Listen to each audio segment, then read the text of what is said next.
All right, let's dive into a really fascinating 19th century essay. It tackles a debate that's as old as the United States itself.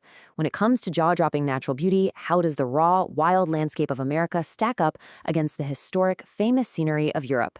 You might think that argument is settled, but well, our author has a very different idea. You know, this argument has been raging for centuries. On one side, you've got the grand, almost perfectly manicured beauty of Europe. Think the Rhine, the Alps, landscapes that have been painted and written about for thousands of years.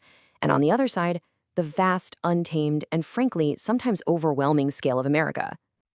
So who wins? Is one really, truly more beautiful than the other? This is the big question that artists, poets, and travelers have been wrestling with forever. And it's the question that really frames everything we're talking about today.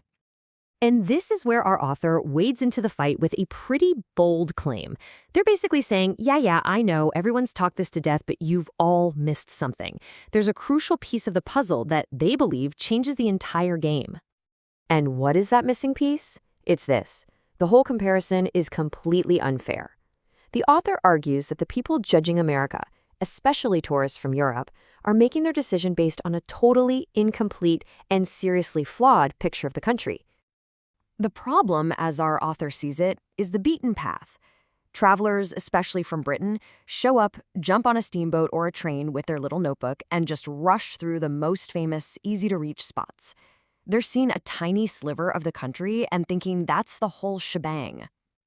This really gets to the heart of it. The average tourist sees the big names, the natural lions like Niagara Falls and the Hudson River, all undeniably grand, for sure. But what they miss are the hidden gems, the quiet, tucked-away spots, the places the author calls the wildest dreams of paradise that are hiding out in places like the Louisiana Valley. And finding that beauty, the author says, requires a completely different mindset. In Europe, tourism is convenient, it's organized. You can see all the famous sites without even getting a scuff on your shoes. But in America, the real beauty isn't on the map. It demands that you work for it. This quote just nails it, doesn't it? The author is saying America's greatest treasures are off the grid, reserved only for the adventurer who is willing to get off the train and actually explore on foot.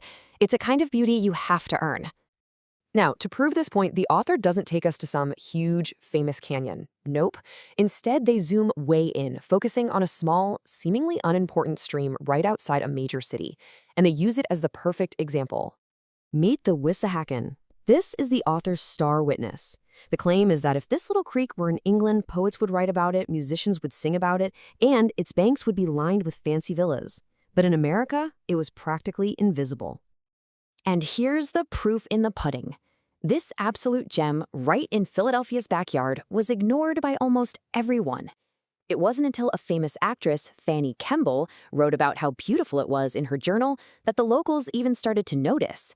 It was literally hidden in plain sight. The author starts painting a picture of this place, and it sounds amazing. It all begins with the landscape. The stream flows through this narrow gorge with these steep, high hills rising up on both sides. And these hills aren't just bare rock. Oh no, they're completely covered in this lush, beautiful greenery, what the author calls noble shrubbery, and topped off with these magnificent forest trees. It creates this feeling of a deep, secret garden. And because the stream twists and turns so much as you're floating down it, the view is constantly changing. It doesn't even feel like you're on a river. It feels like you're discovering one perfect, tiny, hidden lake after another, just on and on forever. Okay, so now the essay kind of shifts gears. We move from an argument into a story. The author takes us on a personal journey down this very stream, and what starts as just a lazy boat ride, it turns into something way more profound. You can almost feel it, right? It's one of those scorching hot, lazy afternoons. The author is just drifting in a little boat, kind of lulled by the gentle current and the heavy, humid air. He slips into this dreamlike state, caught somewhere between being awake and being asleep. And in that haze, his mind drifts back to this romanticized version of the past. A time before the demon of the engine, that's the steam engine, before land was carved up and sold, and before the landscape was anything other than a pure, untouched wilderness, home only to Native Americans and elk. And then, as the boat quietly drifts around a bend, this dream seems to bleed right into reality in the most incredible way. He looks up, and you're not going to believe this. Standing right on the edge of the cliff is the very creature from his daydream, a majestic elk looking out over the water with this profound and melancholy inquisitiveness. For just a second, his fantasy has become totally real. And his first reaction isn't just shock, it's this deep feeling of connection. He sees the elk as a fellow spirit, a symbol of that lost, wild past, and he imagines it's mourning the modern world's intrusion, the dams, the roads, what he calls the stern hand of the utilitarian, that whole drive for progress that tamed this wild place. But right at the peak of this deeply romantic moment, it all gets shattered. A sound comes from the bushes. A man appears, walking carefully, and he's carrying salt? He's holding out a handful of salts to this magnificent wild beast. What on earth is going on? And here it is, the brilliant, almost hilarious twist.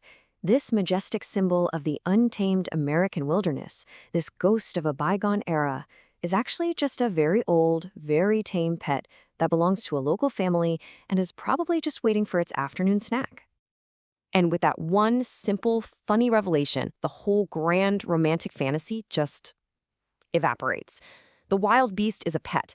The profound moment was just a big misunderstanding.